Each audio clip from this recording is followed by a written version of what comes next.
So let's welcome with all your energy, Mr. Osama.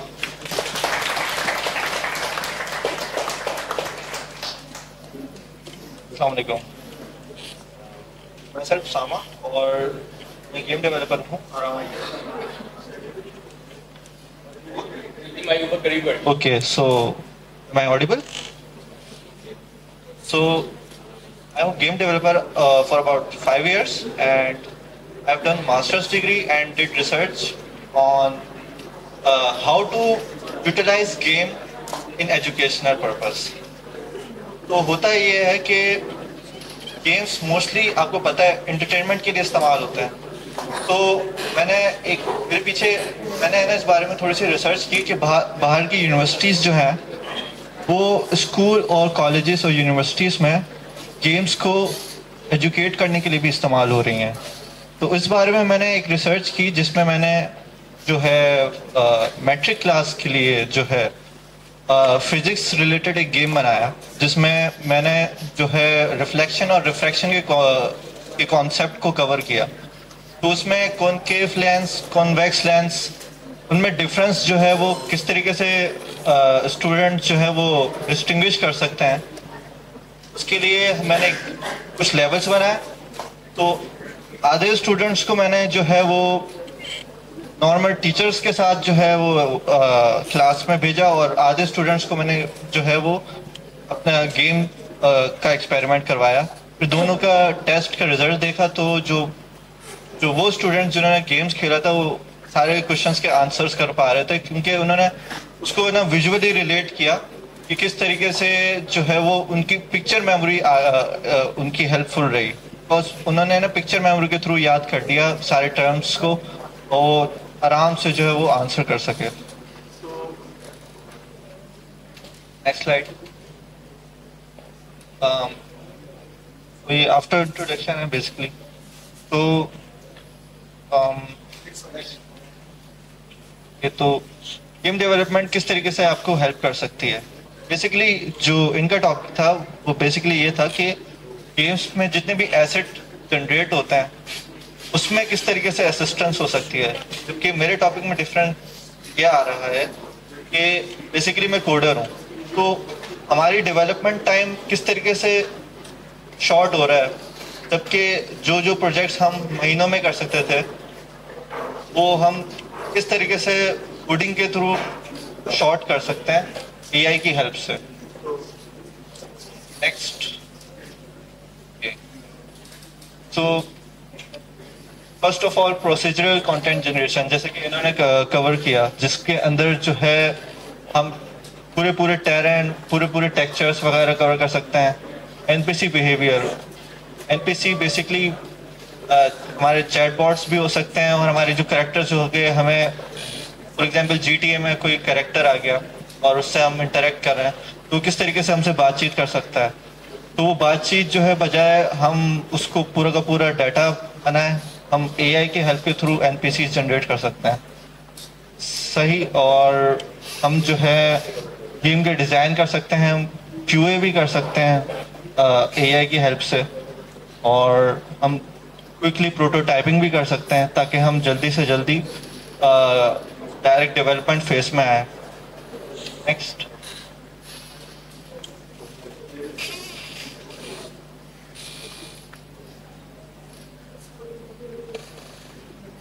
So AI ने हमारे लिए ये इजी कर दिया कि हमें पूरा का पूरा डाटा सेट तैयार नहीं करना पड़ा एनपीसीज के लिए।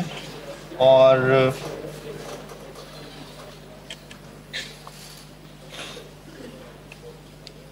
ये जो आप कैरेक्टर देख रहे हैं, जैसे हमने इंग्लिश में टाइपिंग की और हमने इस तरीके से जनरेट कर दिया कि generate a character who has this kind of personality, and what I will do is I will show you the demo in the next slides. So for code generation मैं आपको 4 tools के बारे में बताऊंगा। Writer, editor, AI assistant. So basically मैं unity game developer हूँ, तो उसमें जो है C# में कोडिंग होती है। तो C# जो है वो 2 तरीक़ों से हम कोड कर सकते हैं यूनिटी में, एक तो विजुअल स्टूडियो और एक राइटर एडिटर। राइटर एडिटर ने हमें एक एडवांटेज दिया है वो क्या है, वो मैं आपको नेक्स्ट स्लाइड में। राइटर एडिटर के अंदर जो है उन्होंने असिस्टेंट्स प्रोवाइड कर दिया कि जिसके अंदर आप जो है कुछ कीज के कॉम्बिनेशन से आप एक डायलॉग बॉक्स खोलेंगे, तो आप वीडियो को प्ले करें।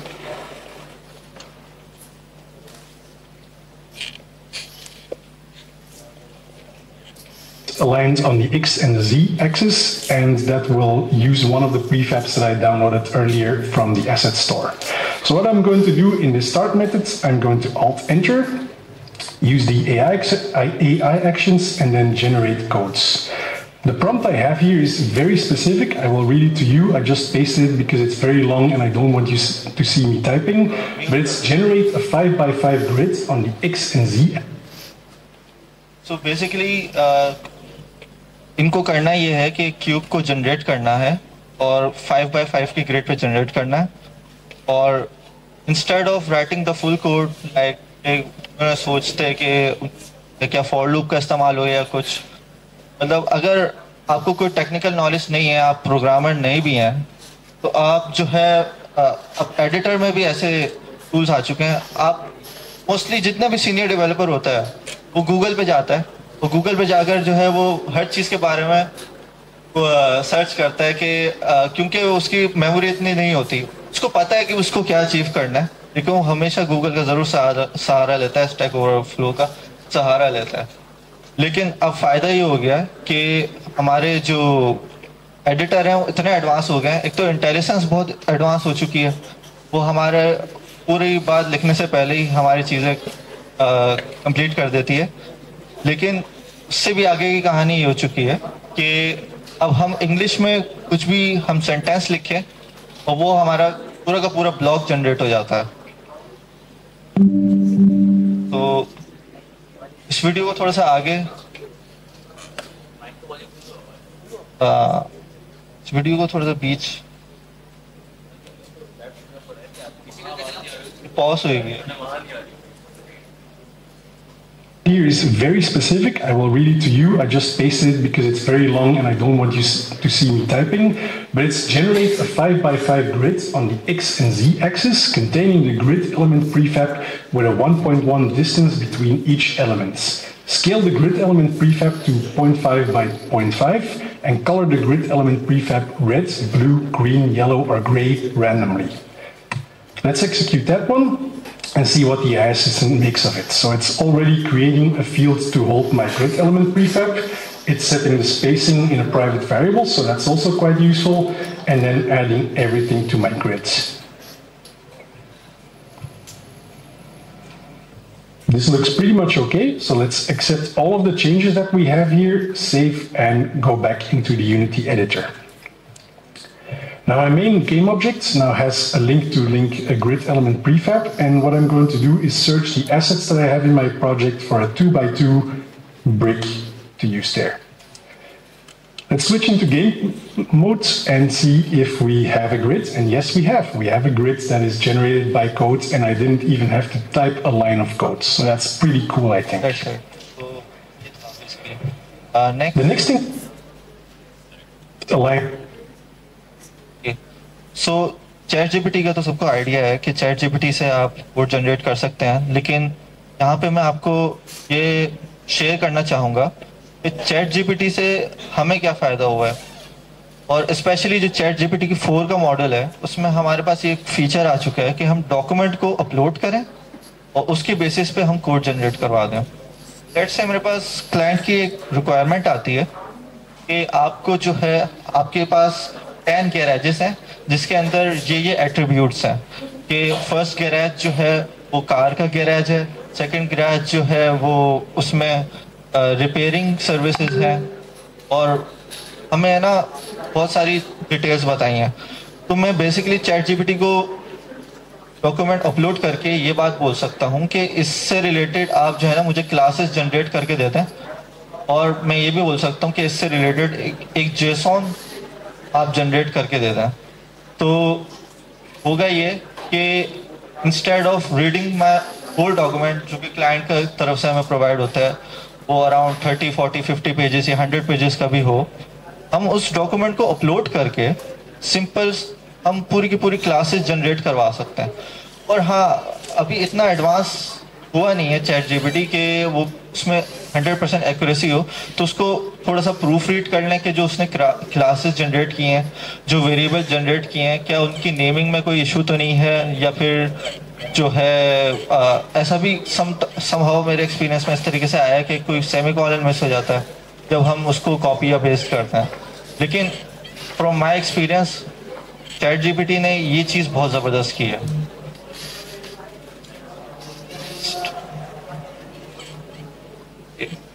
सो वर्ककेक एक ऑनलाइन टूल है जिसके अंदर आपको जो भी आपको जनरेट कराना है, जिस किस्म का भी कोड जनरेट कराना है, आप इंग्लिश में प्रॉम्प्ट लिखें और वो चीज़ जनरेट हो जाती है।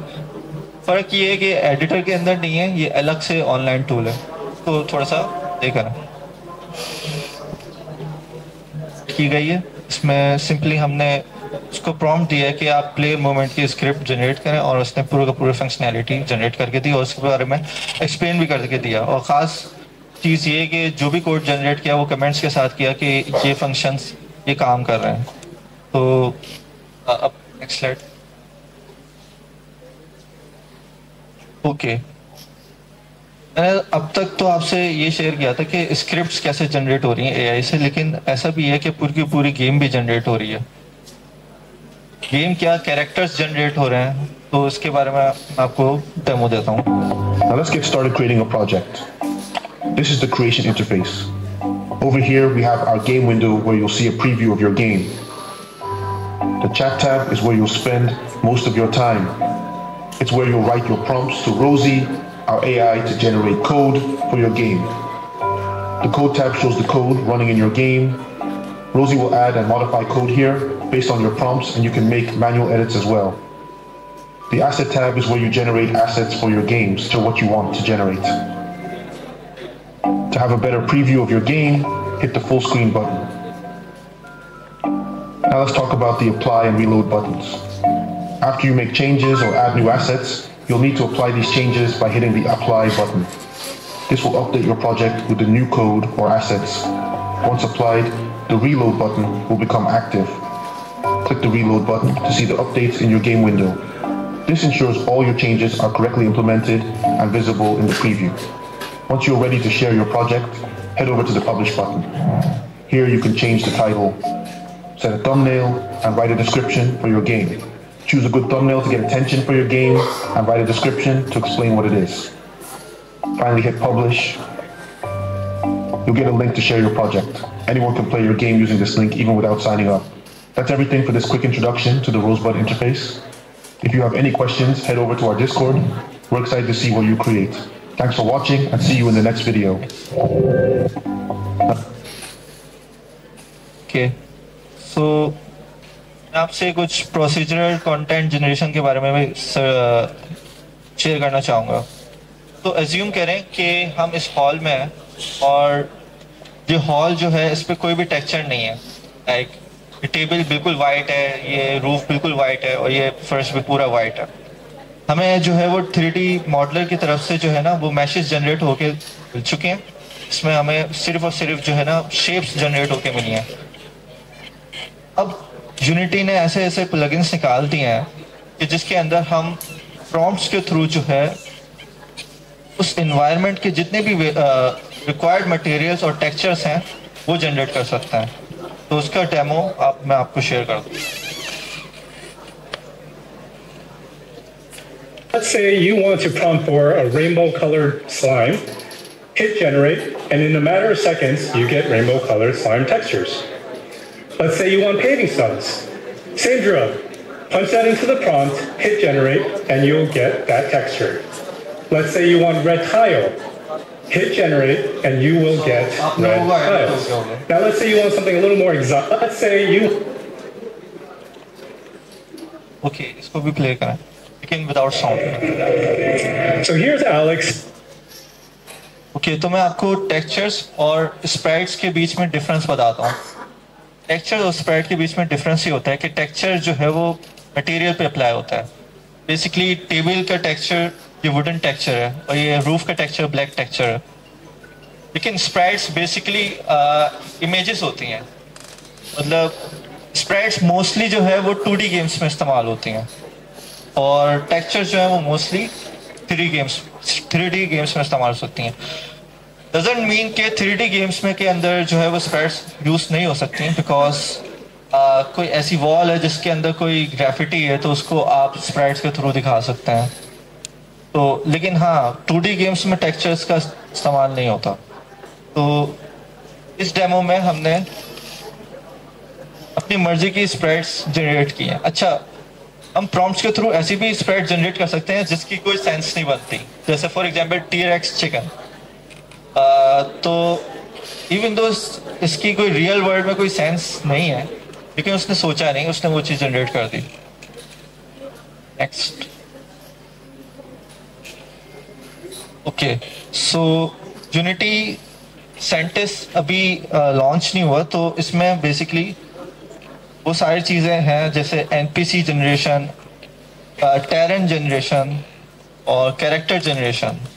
तो इसके और आपके जो जितने भी मोशंस हैं, फॉर एग्जांपल आप कोई वीडियो रिकॉर्ड करें, उसमें कोई मोशन रिकॉर्ड करें, वो चीज़ कैरेक्टर आपकी जो है वो नोट डाउन कर ले और उस चीज़ को मिमिक करे। तो ये सारी चीज़ें जो है वो यूनिटी लेके आ रहा है। यूनिटी म्यूज लॉन्च हो चुका है, उसका डेमो आपको अवेलेबल है, जबकि यूनिटी सेंटिस जो है वो अभी बीटा में है अभी फिलहाल। नेक्स्ट। अच्छा, तो जहाँ तक टेस्टिंग की बात है तो ये काफ़ी ज़्यादा टीडियस है गेम डेवलपमेंट में, बिकॉज गेम डेवलपमेंट की टेस्टिंग बहुत ज़्यादा टाइम कंज्यूमिंग है। आपको है ना सारे यूज़ केसेस और टेस्ट केसेस आपको फुलफिल करने होते हैं और उसमें आपको पूरे पूरे दिन लग जाते हैं। आप होता ये है कि हम कोई बिल्ड निकालते हैं, हम APK प्रोवाइड करते हैं और वो QA जो है सारा दिन लगाकर गेम के सारे बटन्स को चेक करता है, सारे सिनेरियोस को कवर करने की कोशिश करता है। लेकिन अब टेस्टिंग में भी ऐसे टूल्स आ चुके हैं कि हम जस्ट APK प्रोवाइड करें, वो सारे यूज़ केसेस चलाकर देखें, वो यूज़ केसेस हमें बताए भी कि मैंने ये यूज़ केसेस चला दिए हैं, ये टेस्ट केसेस चला दिए हैं। वो हमें बाकायदा डॉक्यूमेंट भी प्रोवाइड करेगा कि मैंने ये अज्यूम किया कि आपने जो मुझे बिल्ड दी है APK या exe फाइल, इसमें ये टेस्ट केसेस हो सकते थे और ये यूज़ केसेस हो सकते थे, और वो आपको पूरी डिटेल्स भी बता सकता है और ये भी बता सकता है कि जो मैंने आपको जो आपकी बिल्ड है उसमें यहाँ पे इस केस में एरर आया है, तो आप इस चीज़ को देख लें। तो ये काफ़ी ज़्यादा इंटरेस्टिंग चीज़ है। और QA में एक और टूल है फ्लूटा AI, तो उसके बारे में थोड़ा सा मैं आपको टाइम देता हूँ। बेसिकली बिल्कुल सेम है, लेकिन फ़र्क ये है कि जो MODL टेस्ट है वो यूनिटी की तरफ से अपना प्लगइन है। यूनिटी के अंदर जो है वो आप इंटीग्रेट भी कर सकते हैं, और ये एक एक्सटर्नल सर्विस है। इनको आप जो है ना इनकी सर्विस को यूटिलाइज कर सकते हैं। आप इनको बिल्ड प्रोवाइड करें और वो आपको यूज़ केसेस टेस्ट केसेस बना के देंगे, बट ये पेड सर्विस है। नेक्स्ट।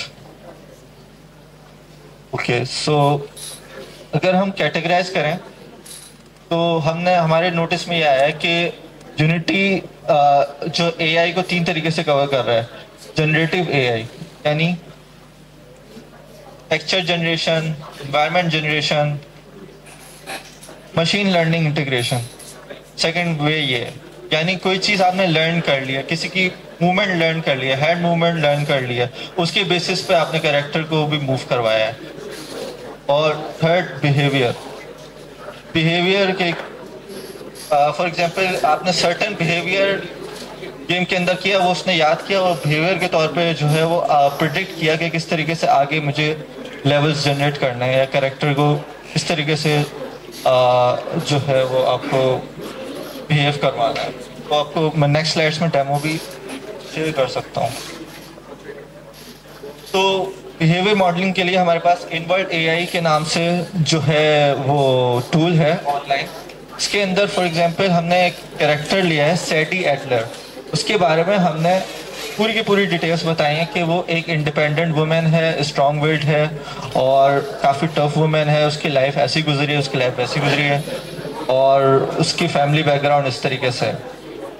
इस तरीके से हम पूरी की पूरी कैरेक्टर के बारे में डिटेल्स बता सकते हैं और बता सकते हैं मेल फीमेल ये है, उसकी एज ये है, तो उसके बेसिस पे वो कैरेक्टर एनपीसी जनरेट कर लेता है।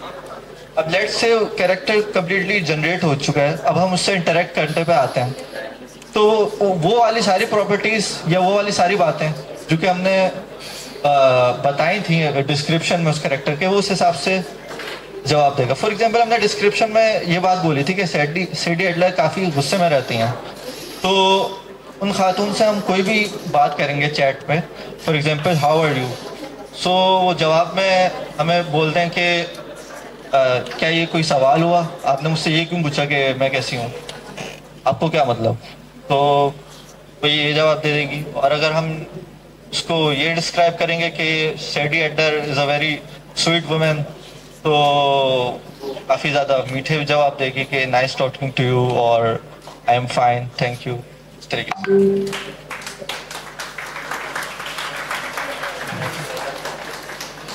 तो चैलेंजेस क्या हो सकते हैं? चैलेंजेस ये हो सकते हैं कि क्योंकि फ़िलहाल ये इतना एडवांस नहीं हुआ, तो अभी जितनी भी चीज़ें आ रही हैं किसी मॉडल के थ्रू, लर्निंग मॉडल के थ्रू आ रही हैं, उसमें इतना रियलिज्म नहीं है और हमारी चॉइसेस भी नहीं है कि हमें ऐसा आर्ट चाहिए, जैसा हम आर्ट चाहते हैं वो हमें आर्टिस्ट ही प्रोवाइड दे सकता है।